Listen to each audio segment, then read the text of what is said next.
Or just repeat the units. On June 20th, 2023, on U.S. Highway 63 in Drew County, Arkansas, Trooper Grant of the Arkansas State Police jumped into a pursuit already in progress.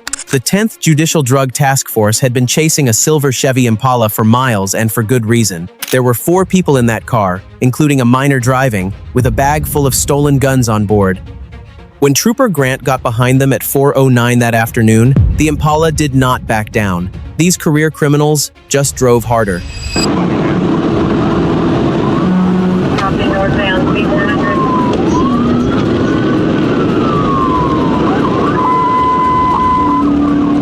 Oh, yeah, change direct at 30 in pursuit, Highway 63 northbound, change direct.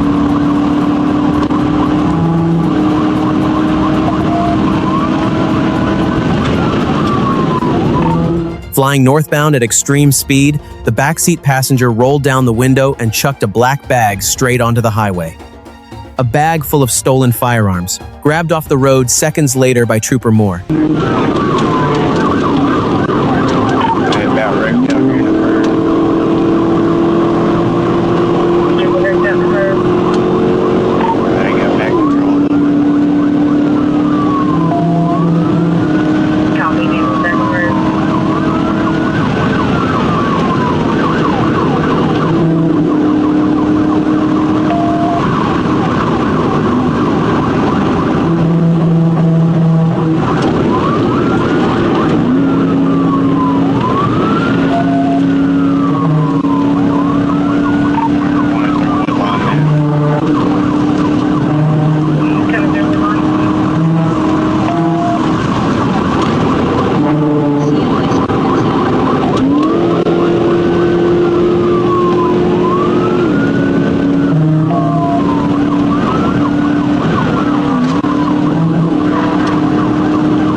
Grant hit a first TVI and spun the Impala sideways, but this crew got it back under control and kept going, buying themselves about 60 more seconds before it all caught up with them.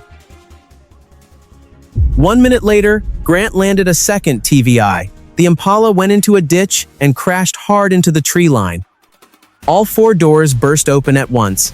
Grant took off on foot through the woods alone, grabbed Quentin Lowe first, handed him off, then chased 2 more across an open field. Dashon Cobb got pinned against a fence. Dante Lowe got pulled out of a red barn. Car, shoot, you motherfucker! Get on the goddamn ground! Get on the ground! I'm gonna release my dog! My dog's gonna bite you! This seasoned trooper chased down 3 suspects on foot through open farmland. Alone, no K9, no backup at all. Ladarian Pugh, the minor driving, got hit with felony fleeing, handgun possession, machine gun possession, and theft by receiving. Owning a machine gun means federal mandatory sentencing in Arkansas, no matter how old you are. A teenager, stolen automatic weapons, a public road in broad daylight. Should kids carrying military-grade weapons be tried as adults? Sound off below.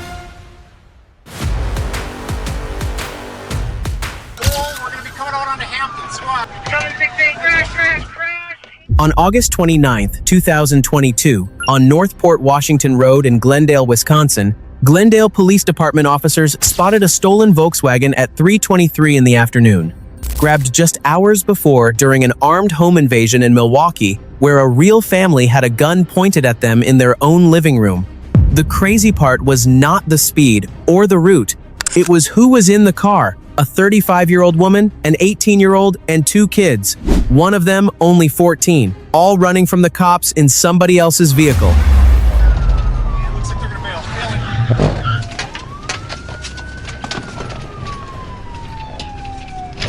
Back northbound. Back northbound. Lost a tire. It's losing tires. It's gonna bail here. Northbound port. The driver pushed hard through afternoon traffic, blowing red lights and bumping civilian cars out of the way at busy intersections. In Wisconsin, every red light you blow at speed tacks on another count of first-degree reckless endangerment, and she was racking them up fast while Glendale and Milwaukee units were closing in from every direction. I'm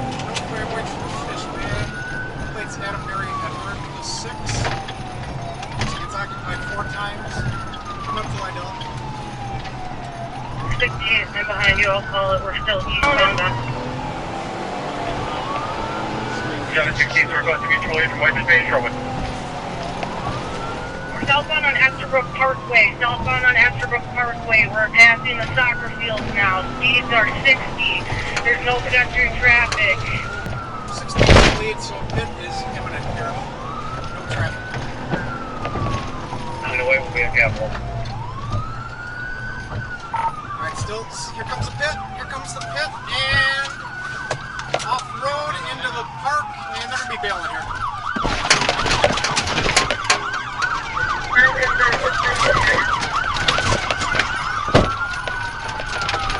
One 184, are we doing mutual aid?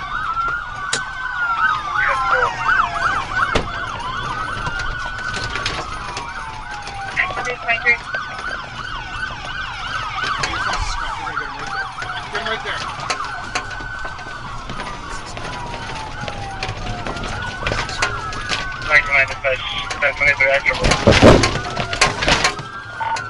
Alright, we're still northbound on the sidewalk for the park here. Hit a pole. We're going to be coming out onto Hampton. Squads coming out onto Hampton.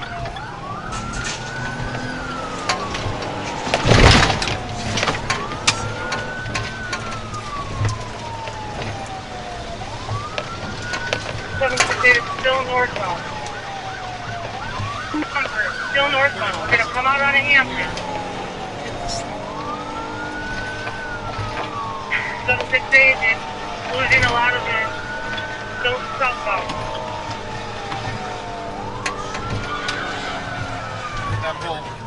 768 crash, Hampton and... The lead officer hit a clean PIT maneuver and brought the Volkswagen to a stop. Officers had every door covered before the car even stopped moving. Out stepped a 35-year-old woman, an 18-year-old, a 16-year-old, and a 14-year-old. The woman started screaming that those were her kids. The same kids this Mother of the Year candidate had been running lights with in a stolen car right after an armed robbery. The adult driver got hit with armed robbery, felony fleeing, reckless endangering safety, and operating without consent. The 2 juveniles went through Wisconsin's juvenile system, which plenty of people argue is way too soft for this kind of offense. A 14-year-old at an armed home invasion walking away with a sealed record is a hard pill for the family whose door got kicked in that same morning. Should adults who drag kids into violent crimes get extra time for it? Honestly, it should not even be up for debate.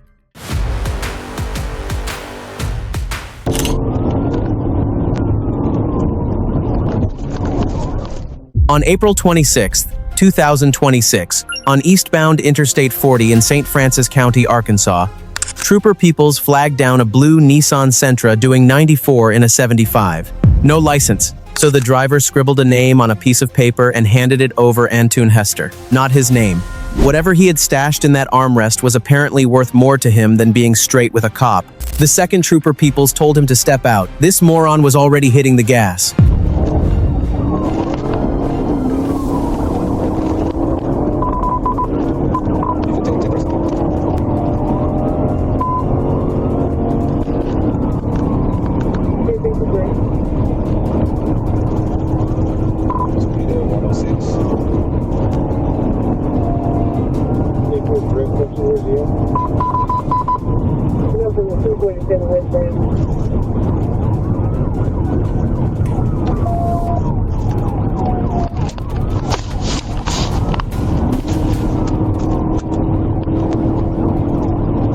He pushed past 100 miles per hour and cut straight onto the left emergency shoulder, squeezing past big rigs with barely any room to spare.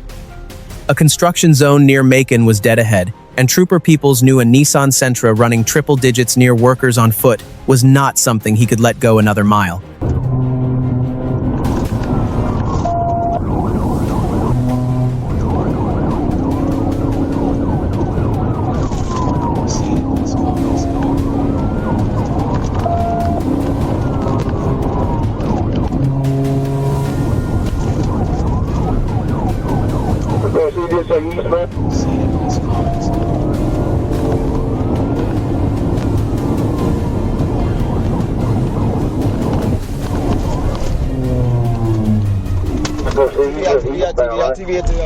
At mile marker 250, Peoples pulled off a clean TVI.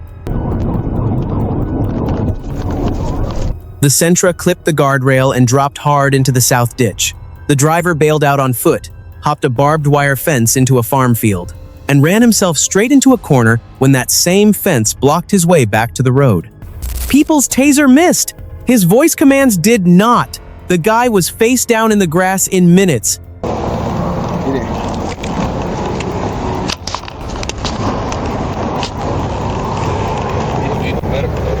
I already called. Okay.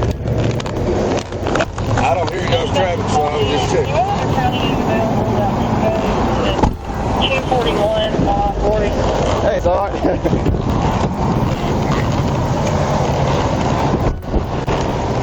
I was trying to get him out. Brendan Durr.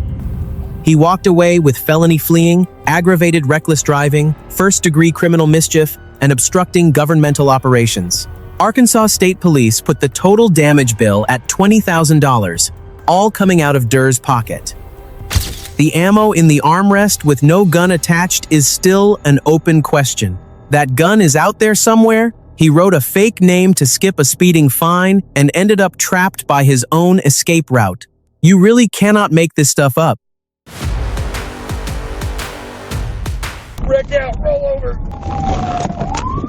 On January 9th, 2026, on US 412 in Washington County, Arkansas, Trooper Jackson Little had his radar locked on traffic near a live construction zone. A brown Chevy came flying through at 78 miles per hour, almost double the 45 limit, with workers just a few feet off the road. All she had to do was take a ticket. Instead, this speed demon decided her schedule was worth more than every life out there.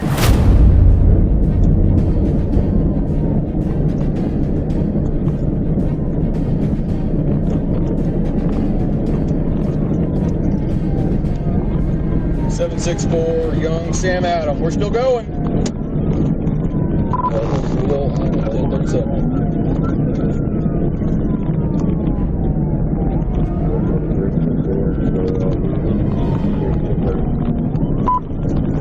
764 Young Sam Adam, 412 westbound, coming up to Latrell.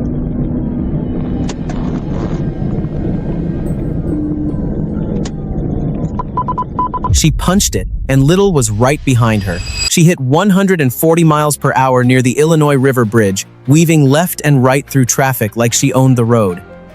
At that kind of speed, a regular Chevy sedan is already running on borrowed time, and Robinson Road was coming up whether she was ready or not.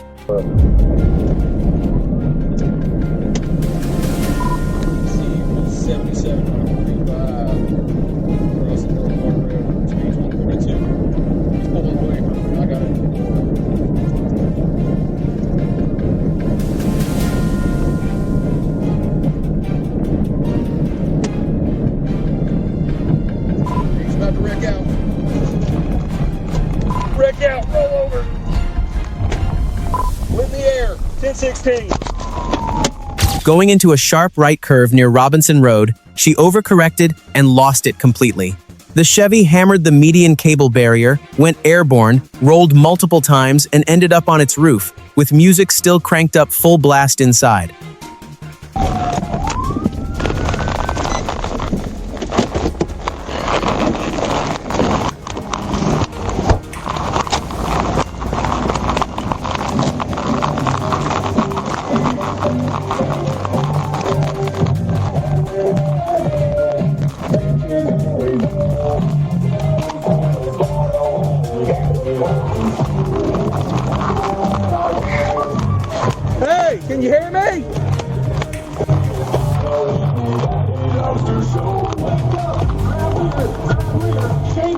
Hey!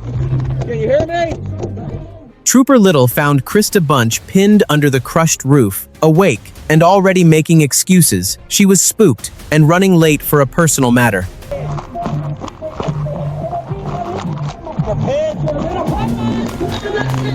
many people are in the car? How many people's in there? How many people's in there? Pafford EMS pulled her out. The hospital cleared her, and then the cuffs went on. This moron got booked into Washington County detention at 4:20 that afternoon. Felony fleeing, reckless driving, first-degree criminal mischief. That last one alone is up to 6 years in Arkansas. She turned a $200 ticket into a felony record. Was keeping that pursuit going at 140 miles per hour the right call? Tell us what you think below.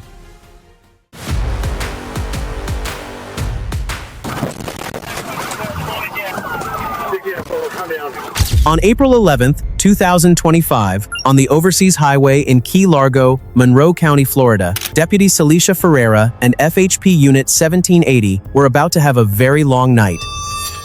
The guy behind the wheel of that Range Rover had already downed 80 milligrams of Adderall, enough to make anyone feel untouchable. When he blew past FHP Unit 1780 like the lights did not exist, this moron sealed his own fate. He floored it and turned the Florida Keys into his own personal demolition derby.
The first PIT maneuver at mile marker 99 went sideways, literally.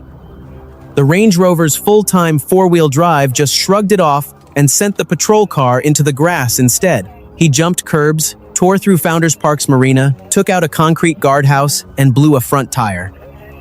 Then came back onto the highway on a bare metal rim doing 122 miles per hour, sparks flying the whole way.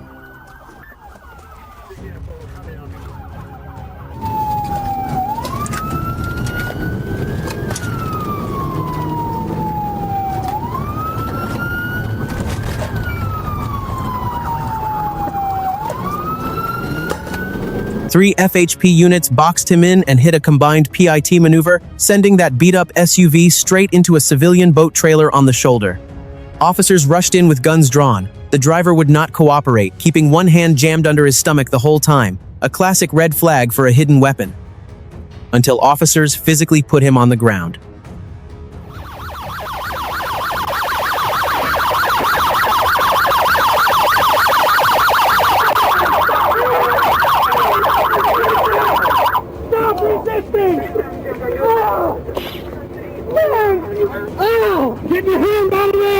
you are, man.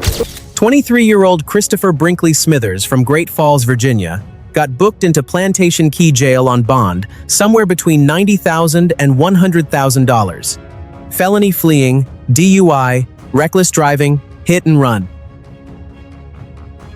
His family has deep pockets, which brings up a fair question. Does money buy a better outcome here?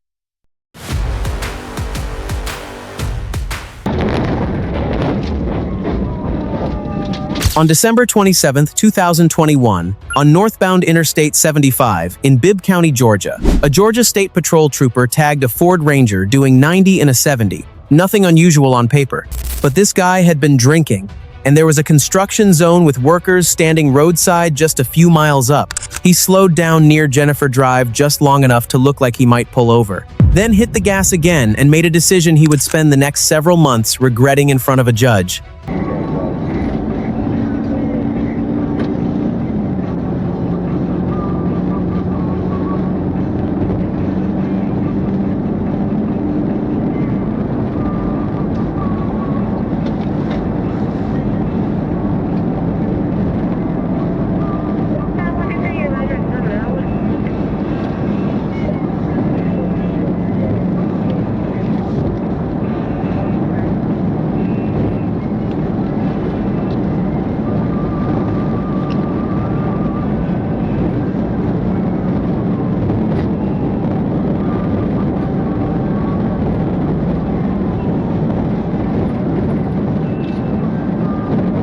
The Ranger tried to duck off at Pio Nono Avenue, but a tractor trailer had the ramp blocked, and he got pushed right back onto Interstate 75.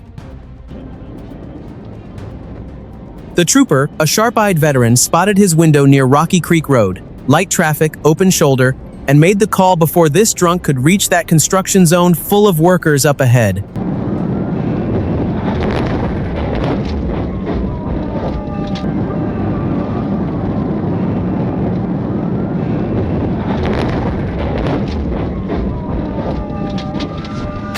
The PIT maneuver landed clean. The Ranger's high center of gravity took over from there.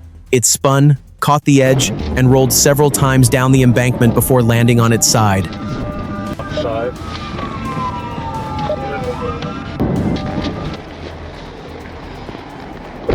Macon Bibb Fire Rescue had to cut him out. He was hurting, already saying sorry. First thing out of his mouth, he was scared of losing his job. Second thing, I had been drinking. I really messed up.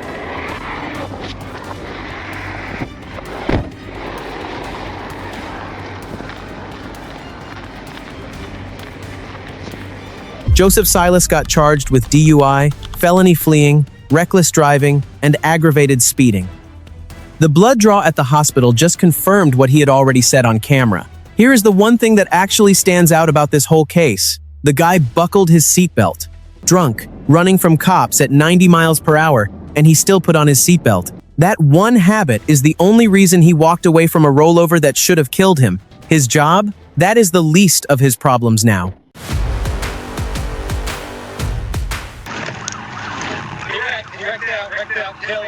On June 11th, 2025, at 10:32 at night, near K. Rogers Park in Fort Smith, Sebastian County, Arkansas, Trooper First Class Tyler Nelson ran the plates on a black Chevrolet Trax, suspended registration. No confirmed insurance, pretty standard stuff. Except the driver had a loaded .380 handgun in his pocket, M30 fentanyl pills, over $2,300 in cash, and a loaded 9mm under his seat. The second Nelson hit his lights, this predator killed every light on that vehicle and disappeared into the dark. Midland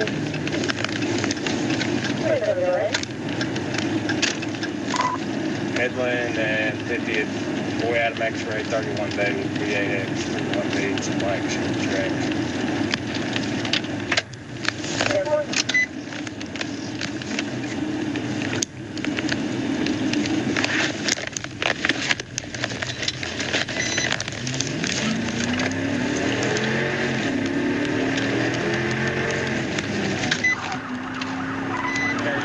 Blacked out.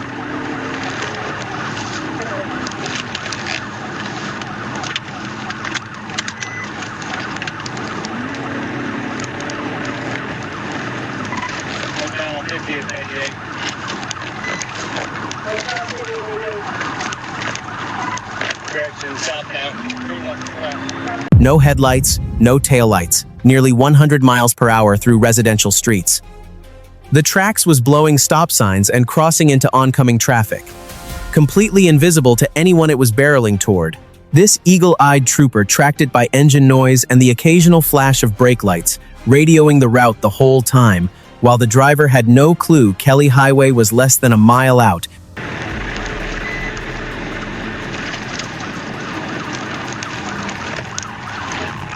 Wrecked out Kelly and 50th.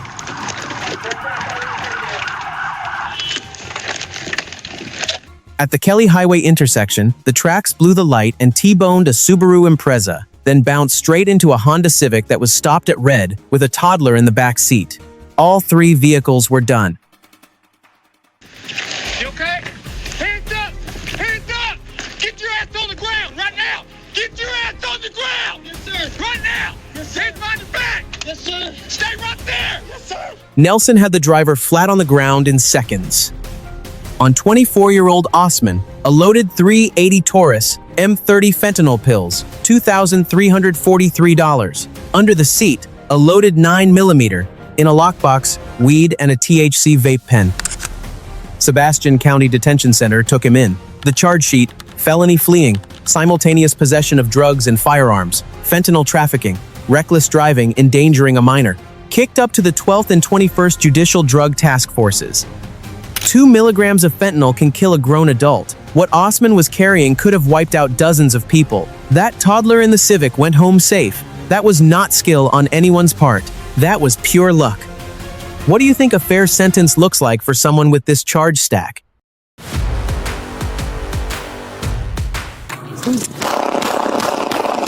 On June 7, 2025, behind the Save Discount store on North Hiawassee Road in Orlando, Orange County, Florida, an Orange County Sheriff's deputy got called out to check on a suspicious person, the kind of call that usually wraps up in 5 minutes with zero drama.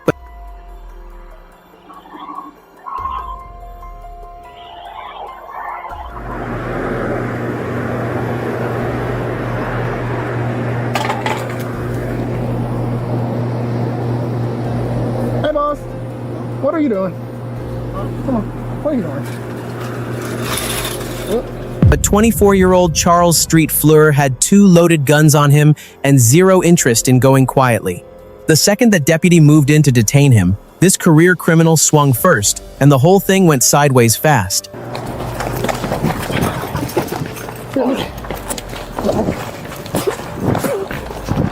County 5-1. What you doing, bro? What you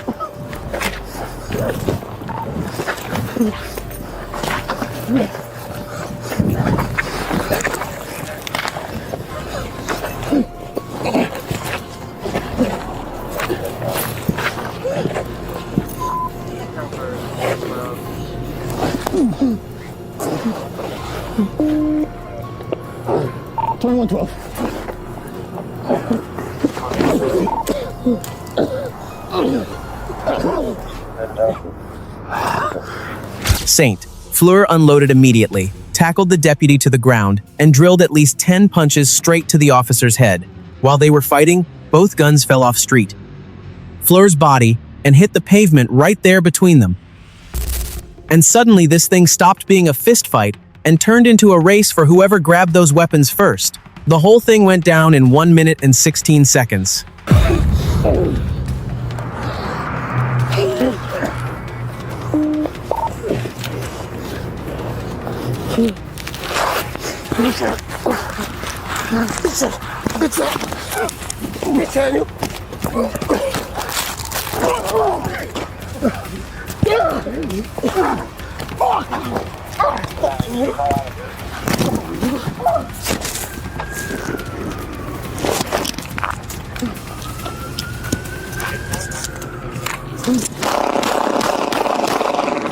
Staint. Fleur broke loose and went straight for those guns on the ground. The deputy, still hurting from taking 10 shots to the head, pushed himself back up, drew his service weapon, and fired, hitting Street Fleur before he could get his hands on either firearm. This seasoned officer did not stay down. Backup was on scene within moments and got medical aid going for both of them right away.